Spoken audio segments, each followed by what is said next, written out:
Good evening. Welcome to Tripping on Legends Live. As always, I always stop it just a minute too late, second too late. Good evening. Welcome to Tripping on Legends Live. I'm going to apologize first for the mess that you see in the background. We are working on a holiday project, and it was just too much to clean up, so I figured just roll with it. I am Christopher Balzano. You are listening to and watching, hopefully, Tripping on Legends Live. This is not an official numbered episode. If you follow Tripping on Legends, you know that we do numbered episodes that actually focus on a legend that we're going to be tripping.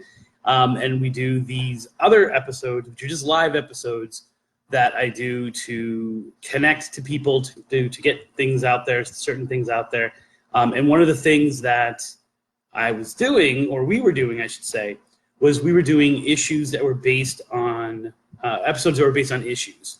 And so we would get together and we would talk about, and there's some of our best episodes, some of our more interesting episodes, and we would talk about, synchronicity in the paranormal. We would talk about how much evidence was enough. We would talk about ghost schools, and we would talk about a whole bunch of different cases. And instead, because it ended up that it's just me talking to myself about these things, I wasn't sure if it was as interesting to the audience as when there was a discussion.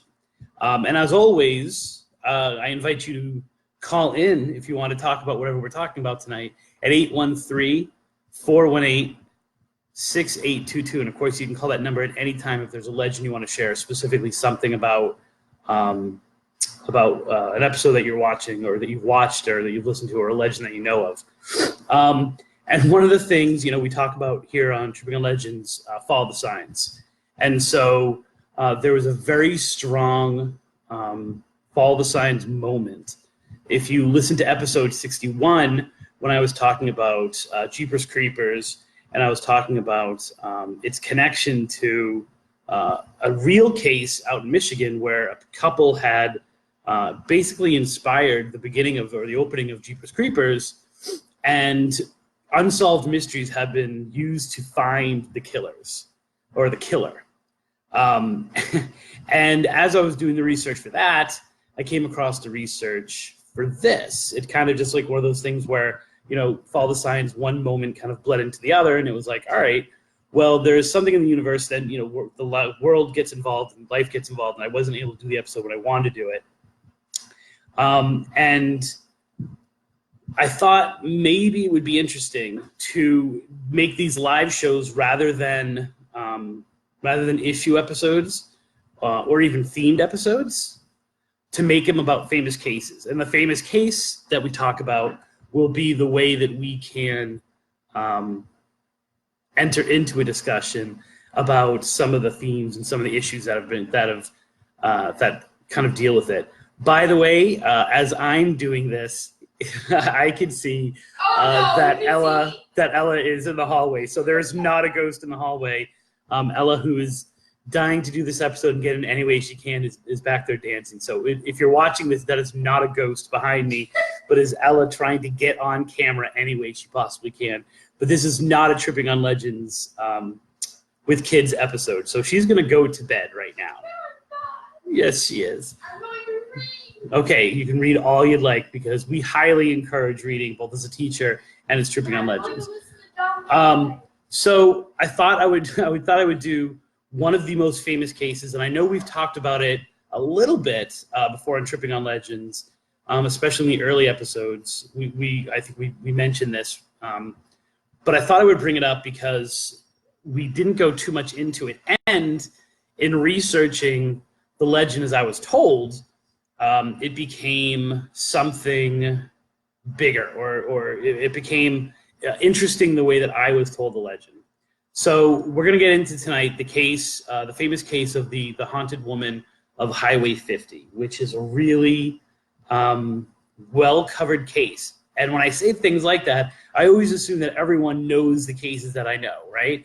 And it's not always that, right? It's usually someone being like, no, I don't know about that. Can you please tell me about it? So I thought I would start from scratch for this. But before I get into that, what I want to do is I want to put a call out, and you're going to get sick of hearing this. But it's probably going to be the next episode of actually Tripping on Legends as well, episode 62. But I've started a new project. For those of you guys who follow me on social media at all, you know that I've been posting somewhat confusing, somewhat mysterious, somewhat ambiguous. My dad doesn't understand most of what I put out on social media, but I think this might even be confusing for other people. And that is, I'm working on a project that involves a town called Pemberton Ferry. And I'm not going to say too much about it tonight because I think I'm going to do a whole episode where I just uncover everything. But if you remember the episode we did on the Swamp Witch out in Croom and Brooksville, this is that area. And I was called out to do an interview for someone who had further information, and boy, was there further information. And so this has become kind of a focus of mine over the last couple of weeks. And I'll do a major release kind of thing on it. But what I want to throw out there to anybody is, if there is, and this also fits in with the Dark Woods 2 that I've talked about, if you know of anything unusual, I'm going to make it as open as that. If you know anything about unusual happenings in Sumter County and Hernando County and Marion County, especially where those places intersect, I would love it if you could get in touch with me.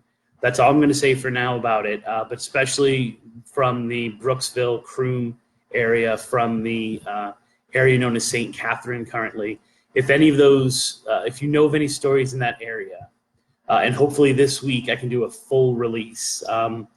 It's an interesting project, so and it's a journey for all those who are going to get involved in it. So I'm hoping that if you have any information, please send it to me via email at spookytripping@gmail.com, or get in touch with me on the Facebook, or the Facebook Tripping on Legends, one of my personal one, and I'll give out all that information later because that's like how we end the episode. I don't want to do it right now.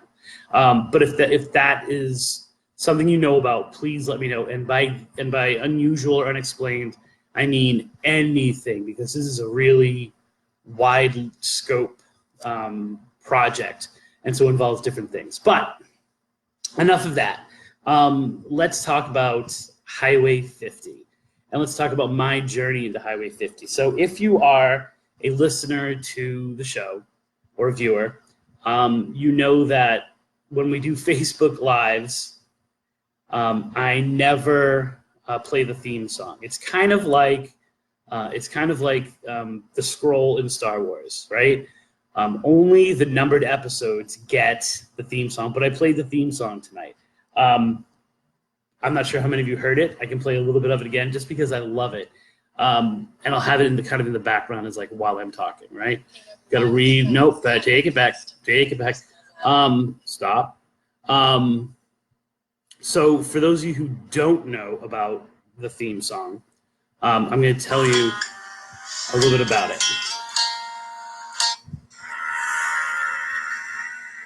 You heard it at the beginning, but it's worth hearing again.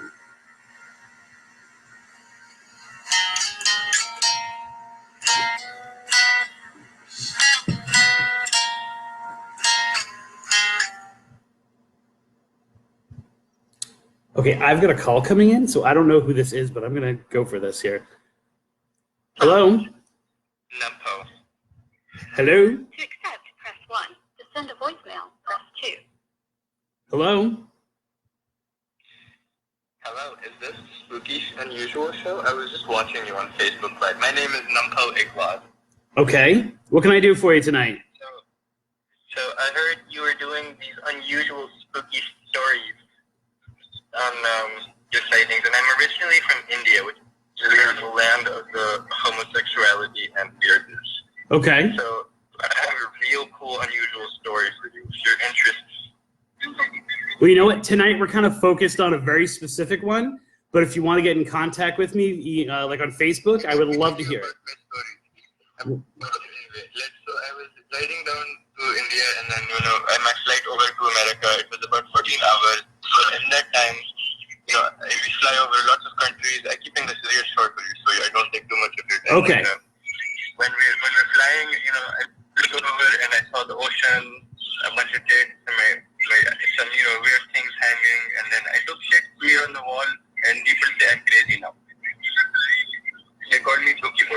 Okay. All right. Thank you very much, brother. All right. Wow, that was an adventure. That was our first live phone call that wasn't Mark Muncy. So that was pretty cool. So so let me tell you the story of the theme song if you don't know it. The name of that song is unofficially, I guess, the tuning song. And it's called the tuning song because my friend Brad Trolson, who is an amazing guitarist and songwriter, he came back to Boston after living in Indiana for a year. He came back to Boston and he came with his guitarist. And his guitarist was just kind of fooling around with it and messing with this weird tuning, and he wrote that song. And so Brad played that song for us in his roommates one night, and we were just completely mesmerized by it. It's actually a much longer song than I ever play because people say that I play the theme song too long in the first place.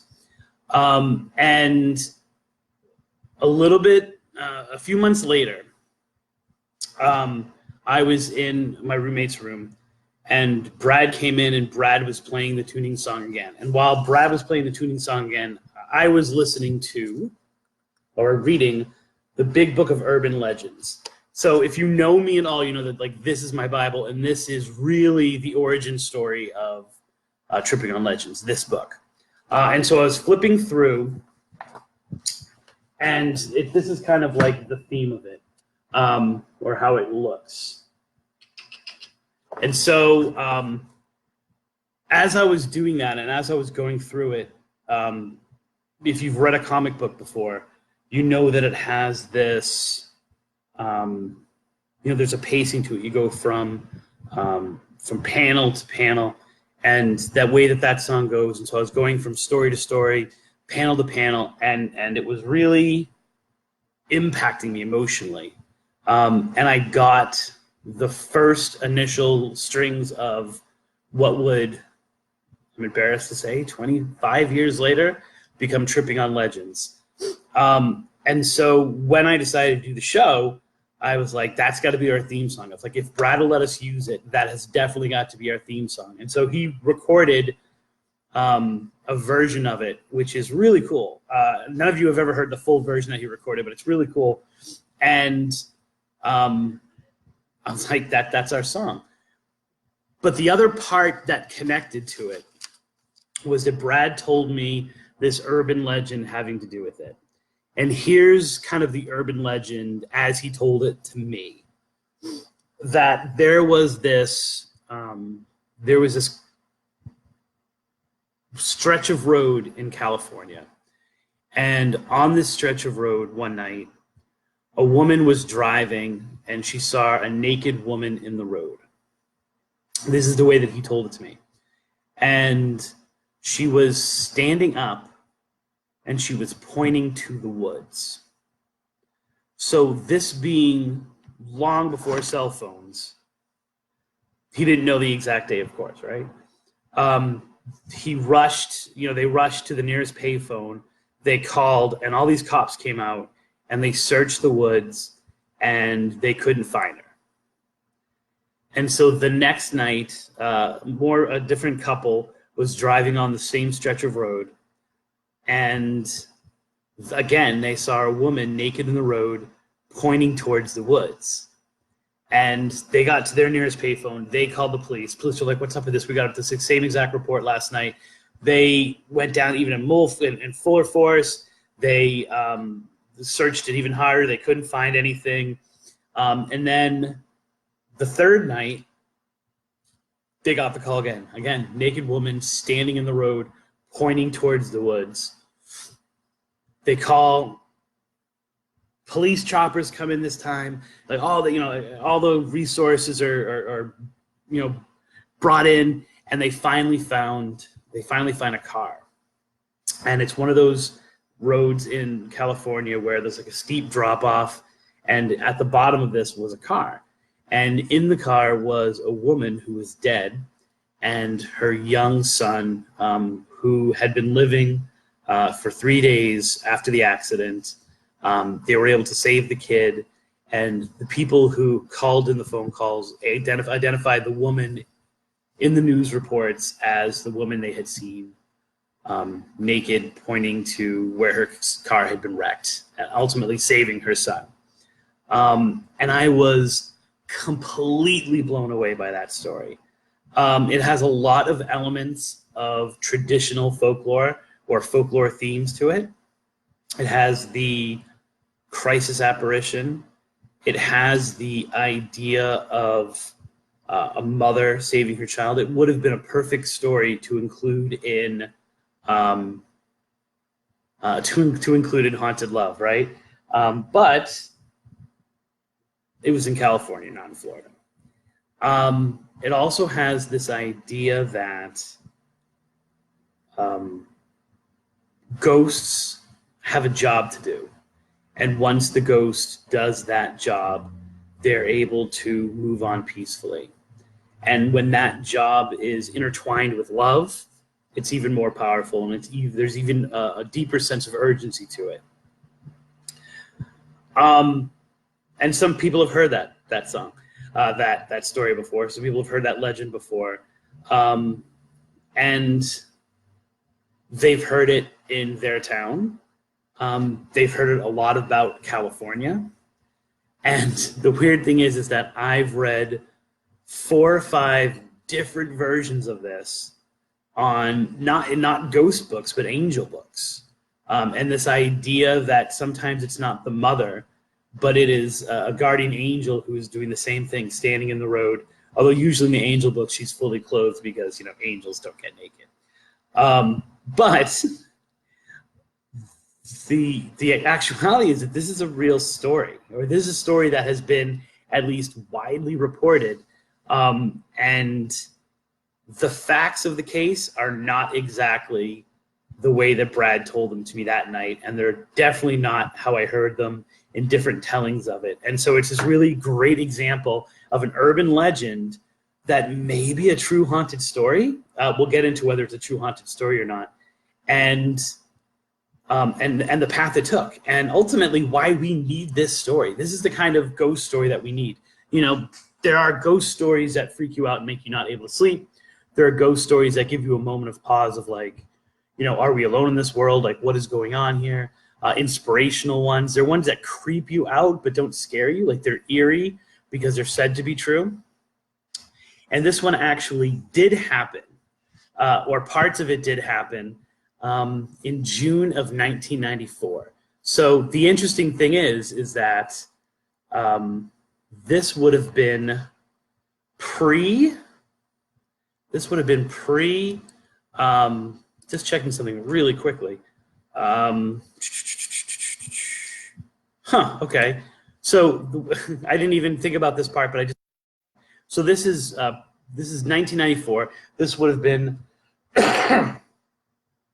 around the time that I met Brad. It would have been maybe roughly 2 years after he tells me the story. However, it is, sorry, I'm just checking this really quick again. It is, however, 2 years before this case appears on Unsolved Mysteries. So this got its really big burst in Unsolved Mysteries. But by the way that I've been able to research this, I have a feeling that it hit a lot of news things. I was able to follow up on this case on in Newsweek, in Santa Cruz Sentinel, which is the local paper there. The one that was out of right near there. Where is it? I'm trying to think of where the town was. I can't find the town right now. But the town where they were able Placerville. And then I was able to find it in the New York, the LA newspapers. So it did make national papers. So here's the story. And I'm going to try to tell it to you as straight as I possibly can.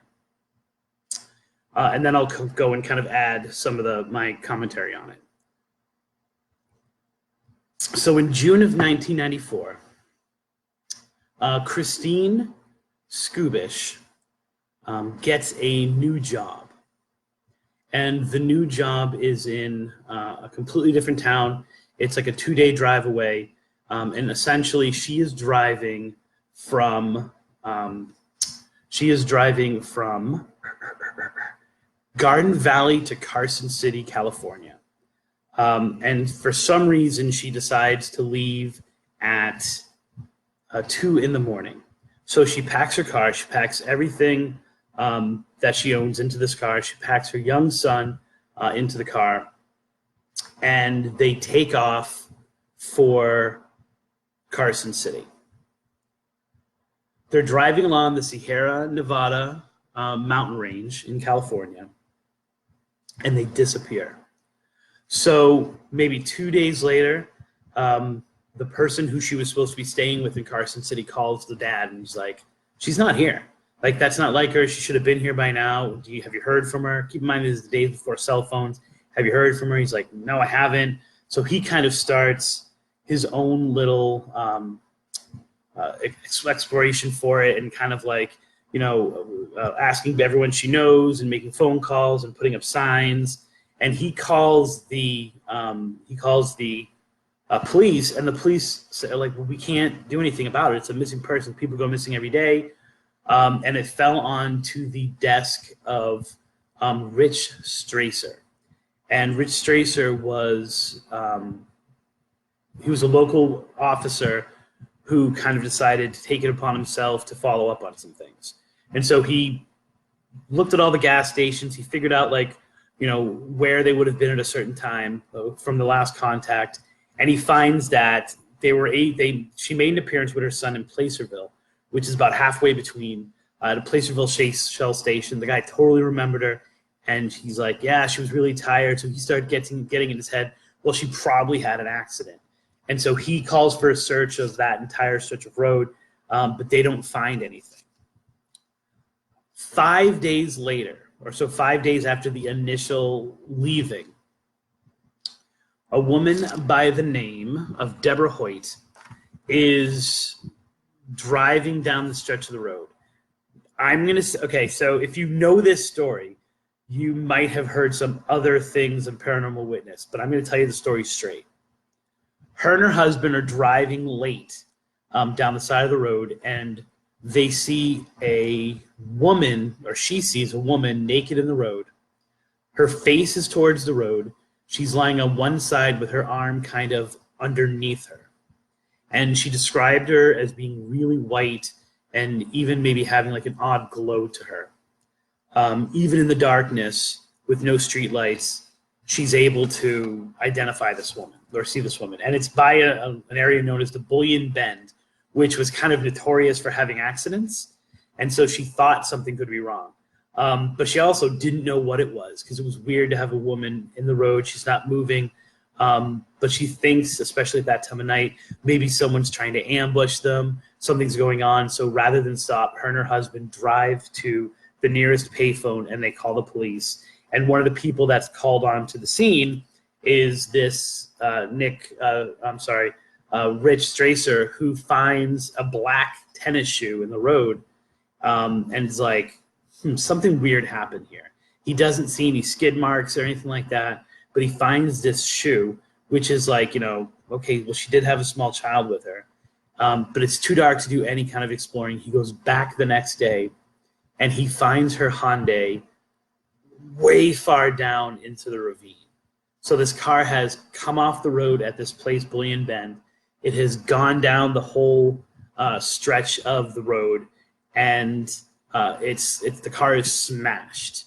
And in the car is Christine, who is dead and is thought to have died on impact.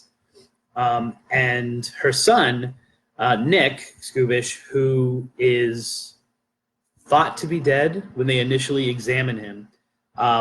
But later it's kind of like, oh, wait a minute, like, he's still alive. Like, they find that he's breathing, and they take him out, and they're able to rescue him. Those are the basic details of the story. So you can see that even between this story coming out and Brad telling me the story, so many elements have changed.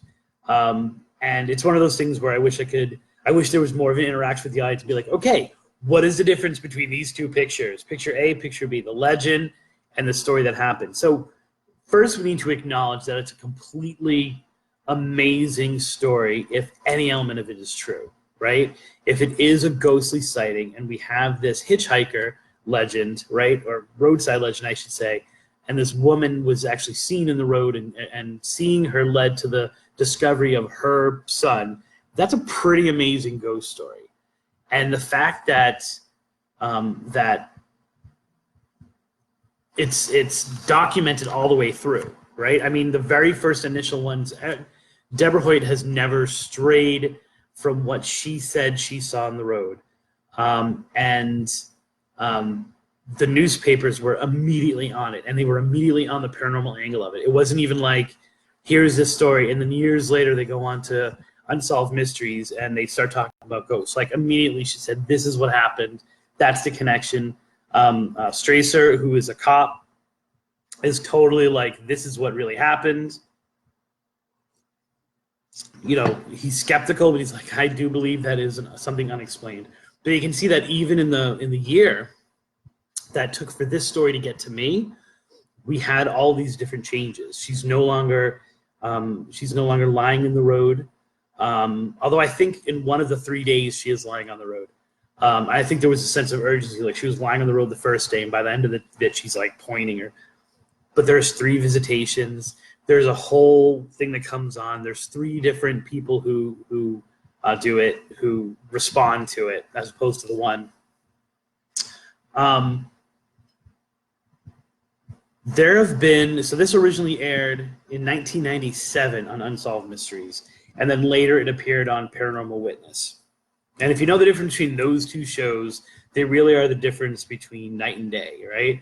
Unsolved Mysteries it presents the facts. You can decide which you like better, right? It presents the facts in a narrative form, but there's still this sense of, okay, well, you know, these are unexplained, but we're going to offer you some explanation maybe, and we're going to present it straightforward. And you got the Robert Stack narration, like being very straightforward, and the interviews are tightly edited. Then it appears on Paranormal Witness, and all of the rules are kind of taken off, right? So in the airing on Paranormal Witness, and unless you have excuse me, no cough button on Facebook Live. Unless you have, I think it's on Hulu, or actually it's on Amazon Prime. You can't watch the Unsolved Mysteries episode. And then that's a challenge, right? So now someone's going to come out and they're going to post the episode for me. I will post the episode link. As a matter of fact, I'll do it right now. And then I'll actually post it in the show notes too. The episode to the Paranormal Witness episode. On the Paranormal Witness episode, you get a completely different feel for the story, right? That idea of crisis apparition and follow the signs is amped up. All I'm going to say, so I don't spoil the episode for you, is 16, right? But the other idea that goes on there is that Deborah Hoyt is woken up by a vision in the middle of the night and directed to go home. Like they're staying over at someone's house. They're directed to go home. And she's like, she climbed the hill. She's like, just had this instinct, as she says, to like take the hill, climb the hill. And she decides to get up in the middle of the night and drive. Now, none of that is presented on Unsolved Mysteries as like she had this driving force, like she was said to do this. There are all these other paranormal elements that she'd had a premonition of her death, that they were all, and so the idea that this is really paranormally connected is ratcheted up in the Paranormal Witness episode, where it's not now. And it's worth noting that the Paranormal Witness episode airs years, I'm going to say, years after the Unsolved Mysteries. And by years, I mean like decades after. And so the case itself has gotten kind of the ability to change things or to put significance on them. In later years, Nick, the kid who was saved, has come out and has his own paranormal twist to things, in that he says that his mother was with him, that he saw a light coming from the road, that he spoke to his mother at different times, that his mother tried to help him, even though the reports are that she died if not on contact, and pretty soon after, but that she was directing him to do certain things. Did this really happen? Right? So how many of you guys who are viewing this right now see this as a paranormal occurrence? So I'm going to bust your balloon a little bit, maybe, because I have a possible explanation that I'm sure others have put forward, but I think this is one of those cases where all of the elements and all the parts of the story are too good to poo-poo. You know, it's like, we want this story to be true because we want to think that as a parent of two kids that I absolutely love, that if I could help them after death, especially save their lives, that I would do that, as my son coughs in the background. Or that, you know, I can be an influence on their lives, and I can do something extraordinary to help them in death, that can still continue to like look after them. I'm like, what the hell? Like, my job as a parent ain't even over when I'm dead. Like, I got to keep doing things. But I guess some people would find happiness in that, not necessarily me. But there are other things about this story that I think there might be an explanation for. So one of the concepts, or one of the ideas that Stracer talks about, and is his belief that for some reason, and this is where the shoe comes in, that for some reason Nick gets out of the car at some point, climbs up the ridge, climbs the 40 feet up to the ridge, gets to the road to try to find help. And I believe Nick has said he's done that. He did that too. But that his mother directed him to do that. And for reasons that only make sense to a little kid, he decides to go back down into the car to be with his mother, or because it's a safe place. And I guess it was extremely hot too, which leads to the second thing that Nick does, which is Nick is found naked. And not in a weird, creepy way, but in a, like, his clothes were in the back seat. He literally took off his own clothes when he went, at some point during this time. He doesn't remember taking them off. He doesn't give a reason for why he took them off, although several different sources talk about how hot it was in California in June. And that he himself was suffering from dehydration when they found him. And so that would lead into this idea that it was really hot in the car too. Do you see where I'm going with this? I think that there is a possibility that what Deborah Hoyt saw in the road that night was Nick. That Nick had climbed up to get help. He had already, by that point, taken his clothes off. He had gone up to the top of the ridge, to the road, this area that's famous for accidents. Again, it's famous for having things happen. And fallen asleep. And what she had witnessed was actually Nick in the road. Not a ghost at all, but essentially naked Nick fallen asleep from exhaustion before he decided to go back down into the car to be with his mom. I think that's a really strong possibility. And I know I can't be the first person to have floated this idea before.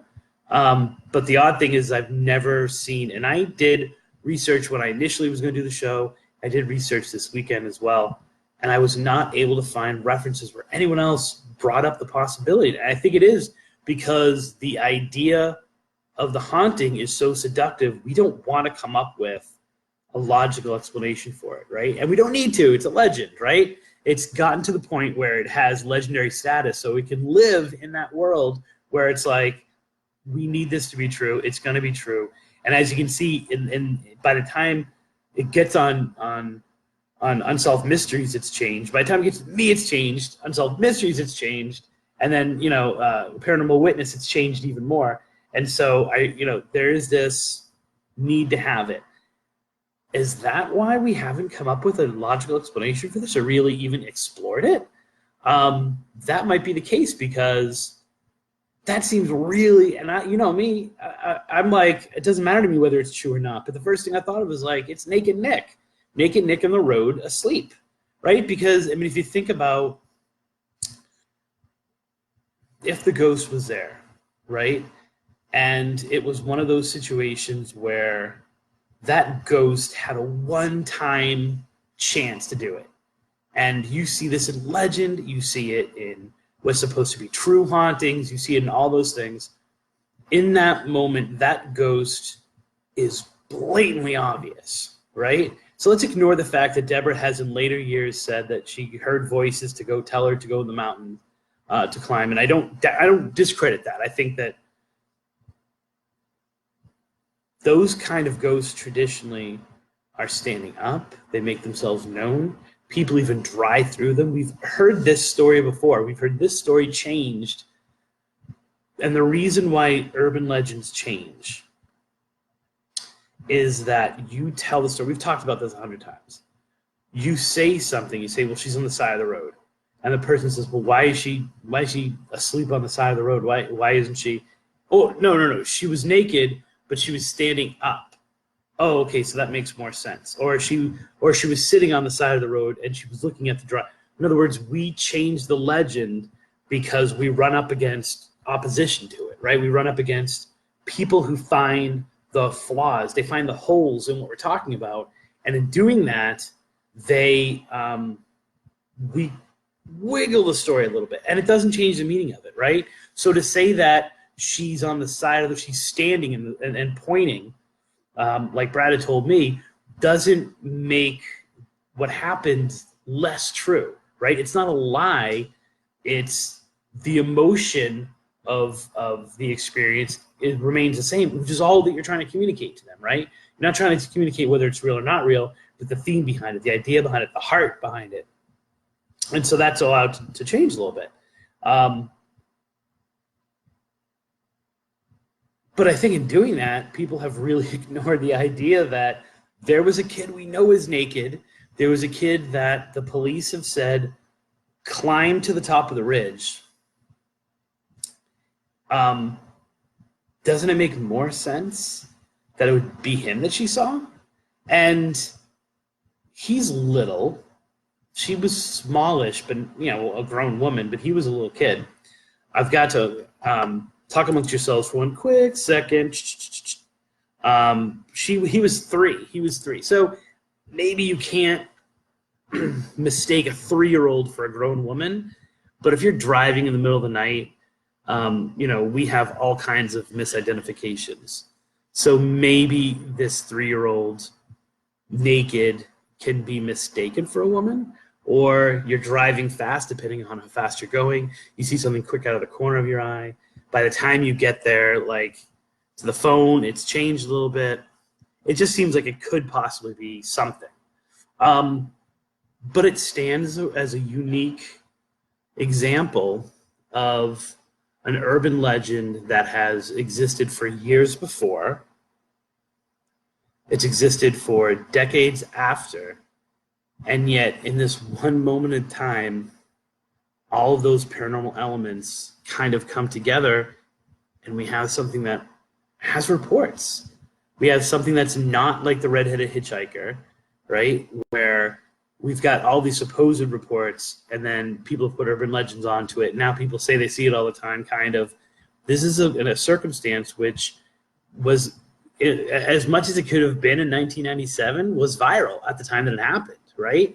It hit newspaper after newspaper after newspaper. The story got out very fast. And so you're able to kind of watch it, not in real time, not in 2019 real time, but you're able to see the story, gain popularity and kind of go across the country, hit Indiana, where Brad is, make its way to New York. And you have to wonder whether it is, as the true Big Book of Urban Legends would say, whether it's too good to be true. I go back and forth on this case. The basic elements of the story have kind of stood the test of time. Different people have come forward. Like I said, Nick, Deborah has added kind of some paranormal and spiritual elements to her story over the years, but it still remains basically the same. Christine's father has been pretty solid. The cop Stracer has been like straight down the line, very. So this is a true unexplained moment that both borrows and maybe is slightly molded the perception of it from folklore and urban legend, and then spawns a ton of it. You see an explosion of car accident angel stories after this. All of those Chicken Soup for the Soul books and things like that, they all seem to have this story in some way, shape, or form in it. And then, of course, the next idea becomes, does this story become part of our collective, where now we're having hallucinations or we're having near-death experiences, things like that. And this becomes kind of an archetype that we actually insert into our experience. And so instead of that long tunnel, we see someone who comes and who helps us, or who goes to the road or encourages us to go to the road, and then becomes part of the paranormal experience that we have, or that we think we have because of it. It's an interesting case either way. And it's also interesting to take a step back and to watch two different examples of unexplained media approach the story, right? And you have the very much like straightforward, but just enough to freak you out and be a little eerie with the Unsolved Mysteries and the total over the topness of like seeing signs everywhere. And I'm not going to spoil everything on the Paranormal Witness. Like I said, I've put that link in the show notes so you can watch the Paranormal Witness. It's worth watching it in that, they can probably tell the story a lot creepier than I can. So I don't know. I would love to hear your opinion on this case. I would love to hear. Now, I saw that someone had mentioned that they had heard that this case took place. It was Colleen had said that she heard it while she was living in Massachusetts, but I'm interested to know whether she heard it about Massachusetts. And the interesting thing is that when you see it in different places, California naturally has those kind of drop-offs on a lot of their roads. Other places don't. So it's interesting to see, if we were to explore this idea, how that changes based on the topography of the actual places themselves, right? So you can't have the car falling over the ridge of a place that doesn't have a ridge, right? So in some place like Massachusetts, do they find the town that has those steep inclines, or is it the cars behind a stone wall so no one can see it, or something like that? It would be very interesting to track that. Anyway, that's all I've got for this case. If you have heard of an urban legend and you really want me to cover it on the famous case episodes, I will totally maybe take you up on that if it's a good one. If it's not, I'm just going to tell you to screw off because I don't want to do it. But if you have one that you think would be a really cool one for me to take a deep dive on, I would be more than happy to do that. It would be really cool if I could do, if not every other week, then even once a week. That would be great. Like really to do like a famous case, because I've got a ton of these that I know of, and I'm always wanting to hear more of them. So if you've got a case like this and you want to talk to me about it, or if you, Rita's saying that she heard it from California, which is where the story takes place. If you've got a story like this, like a famous case you want me to look into, and kind of present my angle on it, you can email me at spookytripping@gmail.com. Spookytripping is also my Instagram account. Of course, the big dump, I've got to change the way I phrase that, is Facebook, and that's facebook.com/trippingonlegends. The website, which you're really going to want to, if you haven't subscribed to the website, like if you're not, it's a blog. If you haven't subscribed to it, as this Croom Pemberton stuff takes off, you're really going to want to be involved in here, kind of what's going on with that. But that is trippingonlegends.wordpress.com. The Twitter is Spooky Balzano. And as always, the episodes themselves, once again, not a ghost. The episodes themselves, you can get on podcasts. So whether you get them on iTunes, whether you get them on Google Play, it's one of those things where I would really love to get feedback on it. And if you're enjoying the episodes, tell someone about it. Put a review, or just tell someone who you think might be interested. And I would love to get feedback on all of the things that we're talking about here. So for Christopher Balzano, here's hoping that all your trips. Wait a minute before I do that. First of all, I want to say happy Thanksgiving, which I didn't do. But what I am going to do is I am going to, as I always do, stay around in the chat room to talk about whatever you guys want to talk about, to do whatever you want to do. Shh, quiet you. And so I'll be hanging out for a little bit afterwards. It was not an orb. It was my daughter's head. So I'm Christopher Balzano. Here's hoping that all your trips are legendary. My daughter said legendary from her bedroom. And we're going out with the theme song. So now, with all that context, you can listen to the theme song and tell me what you think. Thank you very much for coming.